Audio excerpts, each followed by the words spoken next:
Abu Daud, nomor hadis 1258. Salat sunnah yang terkait mungkin waktunya dekat dengan salat fardu yang 5 waktu itu, ini dibagi 2 bagian. Ini teorinya supaya dipahami dengan baik ya. Ada yang disebut dengan salat rawatib. Apa artinya rawatib? Kalau tidak tahu katakan. Baik. Apa artinya rawatib? Baik. Rawatib itu jamak dari kata ratib. Apa artinya ratib? Baik. Bukan Allahu alam. Ratib itu adalah sesuatu yang tersusun dengan rapi atau berurutan sifatnya. Tersusun berurutan atau tersusun dengan rapi. Makanya diserap ke dalam bahasa Indonesia menjadi tertib. Tertib kan berurutan, rapi. Ada salat-salat sunnah yang waktunya tersusun rapi berurutan dengan salat fardu, terletak sebelumnya atau setelahnya. Jumlah rawatib ini itu ada 12 salatnya. Diketahui jumlah 12 ini dari hadis riwayat At-Tirmidzi. Nama aslinya Muhammad, berasal dari Tirmidz, disebut dengan At-Tirmidzi. Nomor hadis 414 riwayat Ummu Habibah radhiyallahu taala anha. Man shalla 12 raka'atan, siapa yang salat 12 rakaat fi yaumin wa lailatin, yang mengiringi salat fardunya siang dan malam.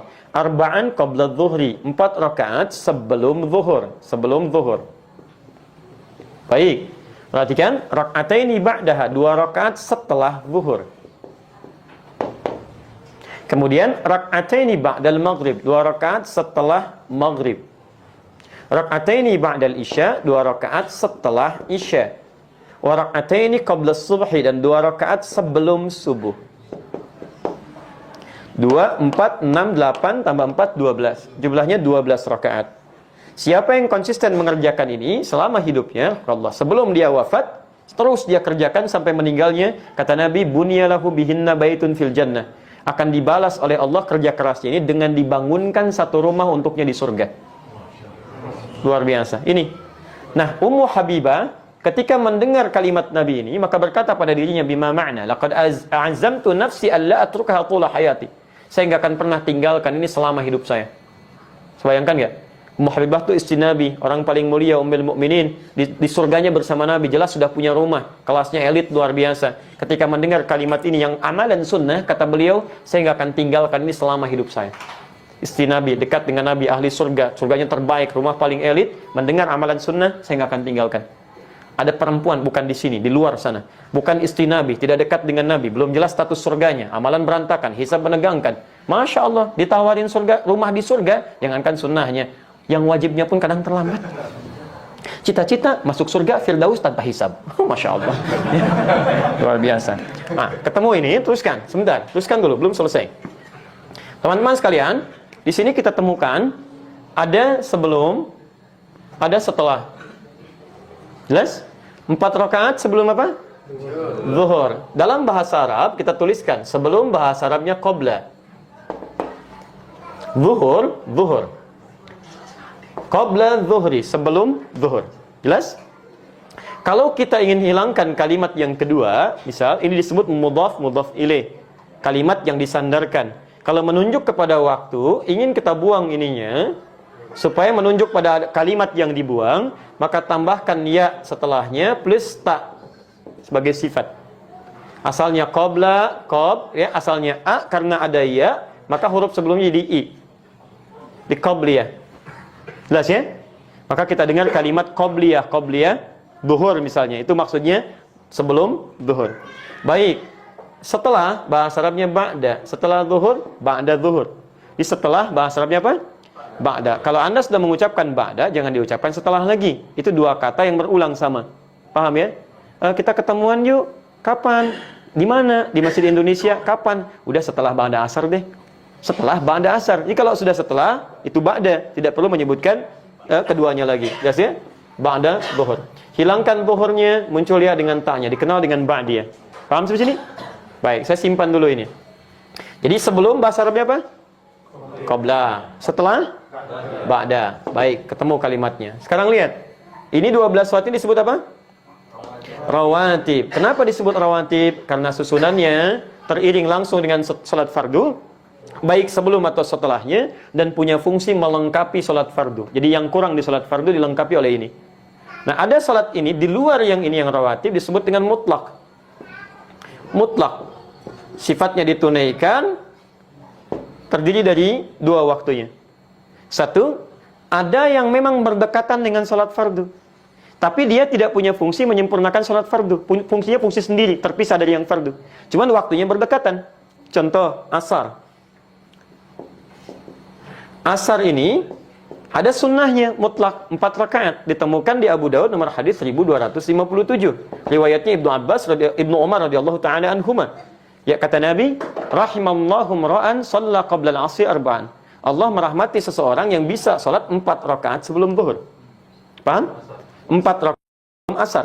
Baik, 4 rakaat sebelum asar. Saya ralat 4 rakaat sebelum asar. Ini masuk kategori salat apa?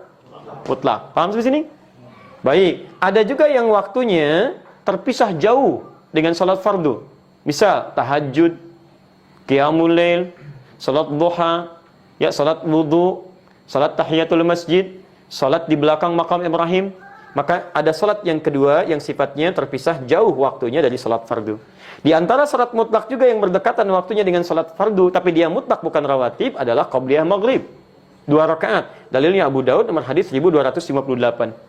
Ya, kata Nabi, lihat kalimatnya. Ya. Sallu qabla al-maghrib rak'atain liman yasha. Silahkan salat sebelum maghrib 2 rakaat bagi yang ingin. Ingat ada kalimat bagi yang ingin. Beda redaksi ini dengan salat-salat yang lainnya. Wala tattakhidhuha sunnatan, tapi jangan dibiasakan. Apa maksudnya kalimat ini? Salat 2 rakaat sebelum maghrib ini sekalipun statusnya sunnah, masuk dalam mutlak tapi tidak begitu dianjurkan oleh Nabi. Ya, karena waktunya yang sangat singkat, mepet antara adzan dengan iqamah plus dari maghrib ke isya. Kalau orang pada sholat semua maghribnya mundur mendekat kepada isya, bagi antum gak ada masalah. Bagi orang tawaf yang ada di Mekah, bagi sekitaran di Madinah, atau waktunya yang sangat mepet, makanya di Arab umumnya ketika selesai adzan itu umumnya akan cepat langsung iqamah. Nah, kalau misalnya Anda dalam situasi sudah baca Al-Quran, sudah berdoa, karena doa antara adzan dengan iqamat cepat dikabulkan, lebih cepat dikabulkan, Anda berdoa, sudah baca Al-Quran, masih ada waktu, orang pada belum datang, Anda ingin sholat, maka dipandang lebih bagus sholat daripada melakukan tindakan-tindakan yang tidak tepat. Ya, Anda malah bikin status, belum ada orang nih, sedang menunggu sholat maghrib. Paham ya? Sudah.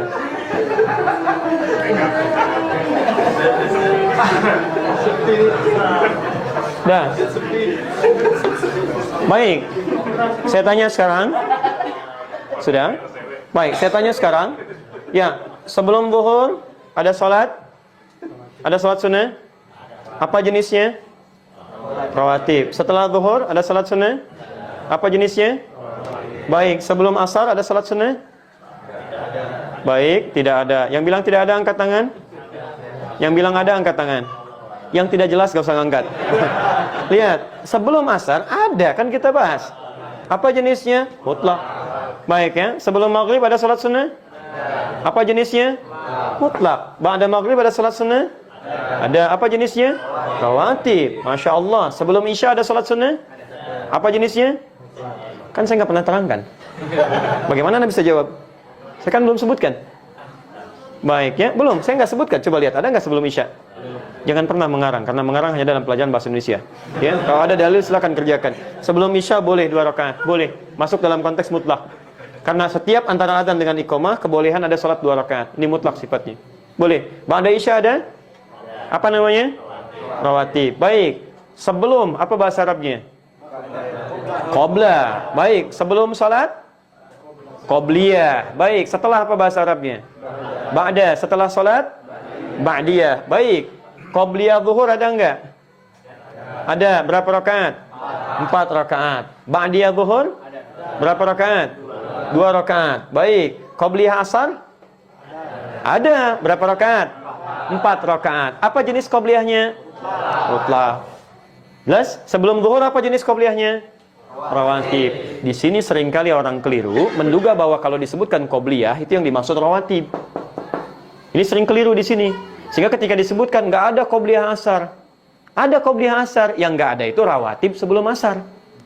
Jelas ya? Qobliyah asar ada, jenisnya disebut dengan mutlak. Di qobliyah itu nama umum bagi setiap sholat yang ditunaikan sebelum sholat fardunya. Jenisnya bisa mutlak, bisa rawatib. Paham sampai sini?